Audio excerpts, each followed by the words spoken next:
अस्सलाम वालेकुम, welcome to binary classroom. और आज की इस क्लास से हम लोग एक नया कोर्स स्टार्ट करने वाले हैं, first year computer science and entrepreneurship. जो न्यू बुक आई है, इस लेक्चर में मैं आपको फुल बुक का एक ओवरव्यू देने वाला हूं कि किस तरह से हम लोगों ने इसे पूरे लेक्चर सीरीज में पढ़ेंगे, कौन सी बुक को इस्तेमाल करेंगे और किस तरह से टॉपिक्स को कवर किया जाएगा। और लास्ट में आपकी जो मुकम्मल बुक के 9 चैप्टर्स हैं, 9 के 9, उनके मैं आपको एक ब्रीफ सा इंट्रोडक्शन दूंगा कि हर चैप्टर में हम बेसिकली पढ़ेंगे क्या। तो सबसे पहले तो आ जाए कि हम लोगों ने बुक कौन सी लेनी है और उसको किस तरह से पढ़ना है। तो यहाँ पर मैंने 2 रेलिवेंट बुक्स ली हुई हैं जो कि मार्केट में सबसे ज्यादा इस्तेमाल होती हैं। पहली तो है पंजाब टेक्स्ट बुक, जो कि गवर्नमेंट की तरफ से आपको इशू की जाती है, और दूसरे नंबर पे है आईटी सीरीज की बुक। ये एक किस्म की कहने की की बुक है जो कि इस्तेमाल होते हैं जिस तरह आप मैथ, फिजिक्स वगैरह की बुक्स लेते हैं। उन्हें क्या सबसे बड़ा फायदा होता है as compare to textbook, कि वहां पर एक्सरसाइज सॉल्व होती है। अगर कोई इंपॉर्टेंट चीज है तो उसको क्वेश्चन की फॉर्म में लिखा जाता है। तो सेम यहाँ पर भी वैसा ही सिनेरियो है। टेक्स्ट बुक में तो आपको सिर्फ टॉपिक लिखे होंगे और नीचे उसकी जो भी डिटेल वगैरह होगी वो आपको लिखी होगी, एक्सरसाइज भी सॉल्व नहीं होगी। और जो कोई अगर इंपॉर्टेंट सवाल की फॉर्म में आप लोगों को लिखना होगा, क्वेश्चन किस तरह से उस पैराग्राफ में से पूछा जाएगा, इस तरह के सवाल जो होंगे वो भी इसके अंदर नहीं होंगे। जबकि इसके बरक्स जो आईटी सीरीज है, जो कि की बुक है एक, इसके अंदर आपको इस तरह से सवाल देखने को मिलेंगे, जैसे क्वेश्चन लिखा होगा कि व्हाट इज सॉफ्टवेयर डेवलपमेंट, और फिर उसका नीचे जवाब भी लिखा होगा, एक स्ट्रक्चर्ड फॉर्म में आपको यानी कि मिल जाएगी। सो इसलिए मैंने यहाँ पर इसके अंदर रिकमेंडेड लिखा हुआ है कि आप लोग आईटी सीरीज की बुक को ही फॉलो करें। लेकिन हाँ, अगर कोई पंजाब टेक्स्ट बुक से भी पढ़ना चाहता है तो इनफ है। लेक्चर्स आप लोग यहाँ से लेंगे, कॉन्सेप्ट तो टॉपिक का एक ही होगा। जो चीज़ें मैं यहाँ पर आपको रिप्रेजेंट करूँगा उनमें से अगर कोई चीज़ आपको लगती है कि वो बुक में मुझे नहीं मिल रही पंजाब टेक्स्ट बुक में, तो वो वहाँ पर उसको उसी टॉपिक के आगे लिख ले, या फिर जो नोट्स बना रहे थे वहाँ पर भी आप लिख के लेक्चर्स को फॉलो अलोंग कर सकते हैं। मेन चीज़ होती है कि कॉन्सेप्ट समझना, टॉपिक समझना। बुक इनमें से आप कोई भी इस्तेमाल कर सकते हैं। अच्छा, अब क्योंकि मैं यहाँ पर मैंने रिकमेंड की आईटी सीरीज़ की, तो मैं उसको आपको एक सवाल दिखा देता हूँ किस तरह से इस बुक में है। तो इस तरह से कुछ सवाल यहाँ पर लिखे होते हैं। अब इसके अंदर मेरे पढ़ाने का तरीका कुछ इस तरह से होता है कि जो भी टॉपिक है, जो भी सवाल हम लोग पढ़ रहे हैं, उस सवाल के अंदर ऐसा नहीं करना होता कि जितना बुक में लिखा हुआ है मुकम्मल का मुकम्मल एज इट इज सारा का सारा बच्चे ने याद करना होता है, ये देखे बगैर कि उसको समझ आई है या नहीं आई। तो हम लोग क्या करते हैं कि हर बच्चे की नौइयत को समझते हुए कि देखें ना, कोई बच्चा ज्यादा याद नहीं कर सकता, कोई बच्चे होते हैं शार्प होते हैं, कुछ नहीं होता, लेकिन सबको लेके चलना पड़ता है। यही एक टीचर की जिम्मेदारी होती है। तो इसीलिए मेरे आपने जितने भी पहले अगर लेक्चर देखे होंगे तो सब में मैं इसी तरह करता हूँ। जितना कोई इंपॉर्टेंट चीज होती है जिसमें आपकी सवाल में जो पूछा गया है वो बात मुकम्मल हो रही होती है, तो उतने पे मैं आपको निशान लगवा दिया करता हूँ। और किस तरह से, जैसे कि सॉफ्टवेयर डेवलपमेंट का क्वेश्चन है, अब इसके अंदर यहाँ से स्टार्ट हो रहा है और स्पेसिफिक टास्क तक जो है वो क्लोज हो रहा है, तो इसका मतलब आपने यहाँ से यहाँ तक इसको करना होगा। फिर मेन स्टेप पे मैंने अंडरलाइन की, तो मेन स्टेप की आपको हेडिंग दे के ये 3 स्टेप लिखने होंगे, और जहाँ से दिस स्टेप इन्वॉल्व यहाँ से स्टार्ट होके प्रोग्रामिंग लैंग्वेज तक है यहाँ तक करना होगा, फिर यहाँ से यहाँ तक। अब ये जो निशान दिखाने का आपको मतलब ये है कि जब मैं यहाँ पर पढ़ा रहा हूँ तो आपको स्क्रीन पर ये बुक के पेजेस नहीं दिख रहे होंगे। स्क्रीन पर आपको इस तरह इसी राइटिंग में लिखा हुआ टॉपिक मिल रहा होगा, उसका जवाब मिल रहा होगा, उसका सवाल मिल रहा होगा। तो उसके अंदर से जहां तक मैंने अपनी बुक में निशान लगाए होंगे वही चीज मैंने यहाँ पर लिखी होगी। तो आपने क्या करना होगा, अपने बुक में वहां से लेके वहां तक को मार्क कर लेना होगा ताकि आप बाद में उसको याद कर सकेंगे। ठीक है, तो जो जो चीज़ आपको मेरी स्क्रीन पर नज़र आ रही होगी कि सर ने सॉफ्टवेयर डेवलपमेंट की जो डेफिनेशन है वो software development is a process से लेके स्पेसिफिक टास्क तक लिखी हुई है, तो आप अपनी बुक साथ रखेंगे, देखेंगे कि ये स्पेसिफिक टास्क कहाँ लिखा हुआ है, तो वहाँ पर आप इसको क्लोज कर लेंगे। इसी तरह जो जो चीज़ मैंने यहाँ पर आपको रिटन फॉर्म में दिखाऊंगा वो चीज़ आपकी बुक में भी मौजूद होगी, वो आप लोगों ने अंडरलाइन या उसको आपने इनक्लोज कर लेना है ब्रैकेट्स में। तो इस तरह से हम लोग पढ़ेंगे। अब आ जाते हैं कि चैप्टर्स, जो फुल बुक के चैप्टर्स हैं 9, उनका इंट्रोडक्शन क्या है। तो ये 9 के 9 चैप्टर हैं। पहला चैप्टर है इंट्रोडक्शन टू सॉफ्टवेयर डेवलपमेंट। तो सॉफ्टवेयर डेवलपमेंट में बेसिकली हम लोग ये पढ़ रहे होंगे कि एक सॉफ्टवेयर, जिस तरह कोई मोबाइल की एप्लीकेशन है या कोई वेबसाइट है, कोई भी सॉफ्टवेयर है, उसको डेवलप करने के क्या फेसेस होते हैं।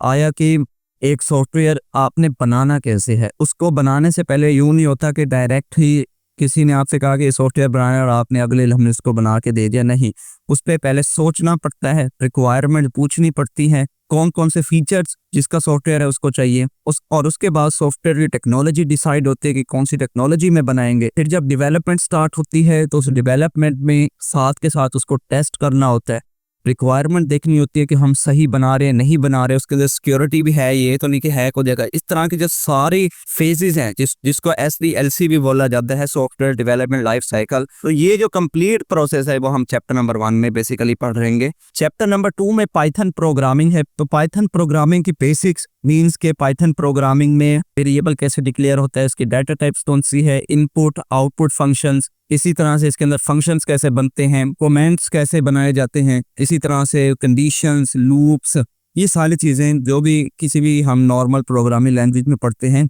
वो सारी चीज़ें हम लोग पाइथन प्रोग्रामिंग चैप्टर नंबर 2 में पढ़ेंगे। फिर आएंगे चैप्टर नंबर 3 की तरफ, एल्गोरिदम एंड प्रॉब्लम सॉल्विंग। तो एल्गोरिदम और प्रॉब्लम सॉल्विंग में बेसिकली हम लोग पढ़ेंगे कि एक प्रॉब्लम को बेसिकली सॉल्व कैसे करते हैं, क्योंकि मुख्तलिफ तरीके होते हैं किसी भी प्रॉब्लम को सॉल्व करने के। जिस तरह मैथमेटिक्स में कोई भी आपके पास क्वेश्चन होता है, उस क्वेश्चन को सॉल्व करने के डिफरेंट मेथड्स होते हैं, जवाब सब में सेम ही आता है, लेकिन उनमें से सबसे एफिशिएंट मेथड कौन सा होता है वो आप अप्लाई करते हो। सेम लाइक यहाँ पर भी किसी भी प्रॉब्लम को सॉल्व करने के मुख्तलिफ तरीके होते हैं जिनको एल्गोरिदम बोलते हैं। उन एल्गोरिदम में से कौन सा बेहतर है, कौन से सिनेरियो के लिए बेहतर है, ये सारी चीज़ें डिसाइड करना वो बेसिकली हम लोग चैप्टर नंबर 3 में पढ़ेंगे। कौन सा एल्गोरिदम ज़्यादा टाइम लेता है, कौन सा एल्गोरिदम कम टाइम लेता है, कौन से डाटा में हम लोगों को, कौन से डाटा स्ट्रक्चर में हम लोगों को बेसिकली डाटा स्टोर करना है वगैरह। उसके बाद चैप्टर नंबर 4 में कंप्यूटेशनल स्ट्रक्चर। कंप्यूटेशनल स्ट्रक्चर में बेसिकली वो तमाम डाटा स्ट्रक्चर हम लोग पढ़ेंगे जो कि कंप्यूटर साइंस में इस्तेमाल किए जाते हैं। इससे पहले जो चैप्टर नंबर 3 में हम लोग पढ़ के आ चुके हैं वो एक बेसिक ओवरव्यू होगा कि कौन कौन से तरीकों से हम लोग डाटा स्टोर करते हैं कंप्यूटर में। लेकिन चैप्टर नंबर 4 में वो तमाम तरीके जो आपकी बुक में लिखे होंगे कि किस तरह से डाटा स्टोर होता है, आया कि लिस्ट की शक्ल में होता है, एरे की शक्ल में होता है, डिक्शनरी की शक्ल में होता है, ट्री की शक्ल में होता है, ग्राफ की शक्ल में, सारी ये जितने भी डाटा स्ट्रक्चर्स होंगे बेसिकली उनके मुतालिक हम लोग चैप्टर नंबर 4 में पढ़ेंगे। चैप्टर नंबर 5 की तरफ बढ़ते हैं। चैप्टर नंबर 5 होगा डाटा एनालिटिक्स का। डाटा एनालिटिक्स में बेसिकली हम लोग कुछ मैथमेटिक्स जस्ट लाइक पढ़ लेंगे, जिस तरह स्टैटिस्टिक्स होती है जिसके अंदर मीन, मीडियन, मोड वगैरह पढ़ाया जाता है, वो चीज़ें हम लोग देखेंगे। किसी भी ह्यूज डाटा में से अपने रिलेटेड डाटा को कैसे एक्सट्रैक्ट किया जाता है, डाटा को क्लीन कैसे किया जाता है और उस क्लीन शुदा डाटा की रिपोर्ट्स कैसे बनाई जाती है, मतलब कि चार्ट्स कैसे बनाए जाते हैं, ग्राफ्स कैसे बनाए जाते हैं, ये सारी चीज़ें डाटा एनालिटिक्स कहलाती हैं।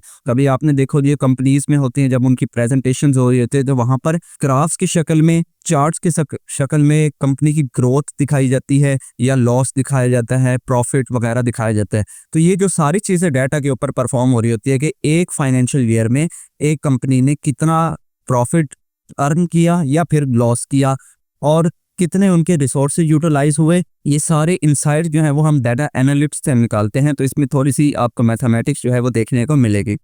चैप्टर नंबर 6 है इमर्जिंग टेक्नोलॉजीज़ का।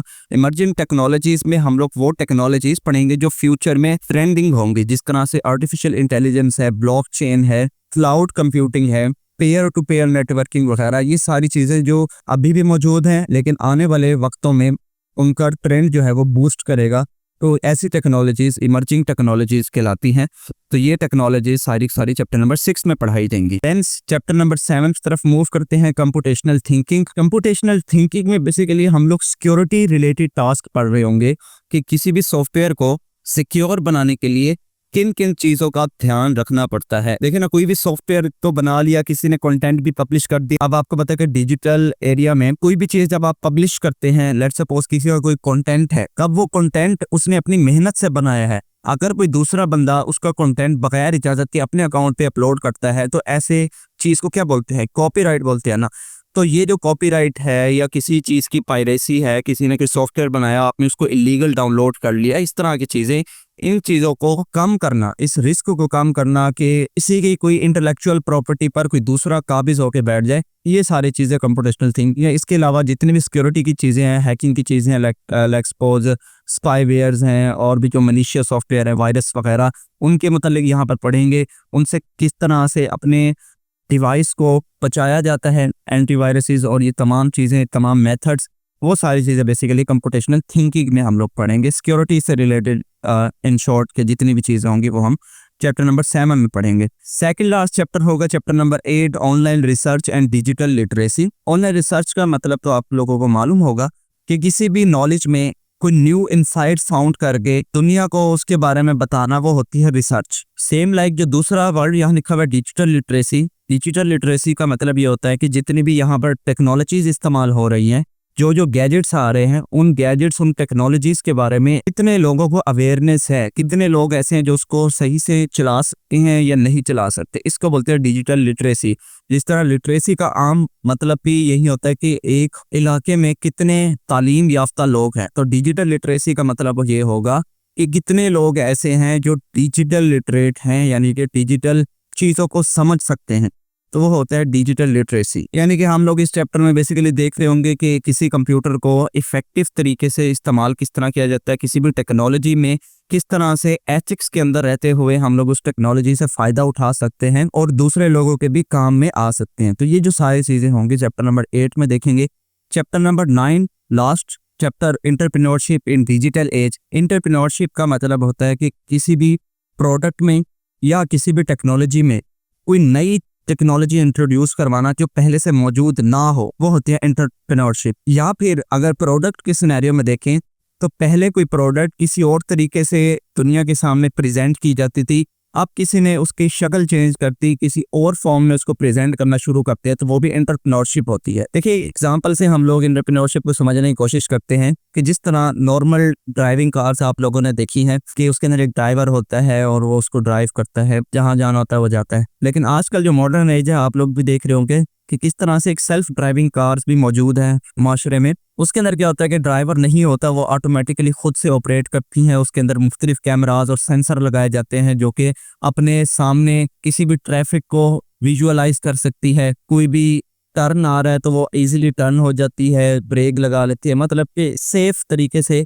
वो वही काम परफॉर्म कर रही होती है जो कि एक आम ड्राइवर परफॉर्म कर रहा था। तो ऐसी इनोवेशन को क्या कहते हैं, एंटरप्रेन्योरशिप। तो एंटरप्रेन्योरशिप इन डिजिटल एज में क्या पढ़ेंगे फिर हम लोग, आज के इस दौर में जो कि डिजिटल एज है, हर तरफ लोग जो हैं वो डिजिटल इक्विपमेंट्स में मूव कर रहे हैं। तो इस दौर में कौन कौन सी ऐसी चीज़ें आई हैं जो एज ए एंटरप्रेन्योरशिप कंसीडर होती हैं। मजीद ये कि कौन कौन से ऐसे मेथड होते हैं जो कि आप कोई भी नया आइडिया जब सोचें तो उन चीज़ों को मद्देनजर रख के सोचना होता है। तो वो सारी चीज़ें हम लोग इस चैप्टर में पढ़ेंगे। सो इतना सा ये इंट्रोडक्शन था। आई होप आपको ये वीडियो अच्छी लगी होगी। सो फर्स्ट ईयर की जो मुकम्मल बुक होगी, जितने भी इसके लेक्चर होंगे वो आपको चैनल पे जाएंगे, प्लेलिस्ट में भी मिल जाएंगे। Computer science entrepreneurship class 11th ये फर्स्ट ईयर के नाम से, नहीं तो इसी वीडियो के डिस्क्रिप्शन में भी आप जब चेकआउट करेंगे तो वहां पर भी प्लेलिस्ट का लिंक आपको मिल जाएगा। तो उस प्लेलिस्ट को आप लोग लाजमी से एक्सेस करके अपने पास रख लें, वहीं पर ही तमाम लेक्चर्स अपलोड हुआ करेंगे। अभी के लिए फिलहाल इस वीडियो में इतना ही, मिलते हैं किसी नेक्स्ट वीडियो में, तब तक के लिए अल्लाह हाफिज़।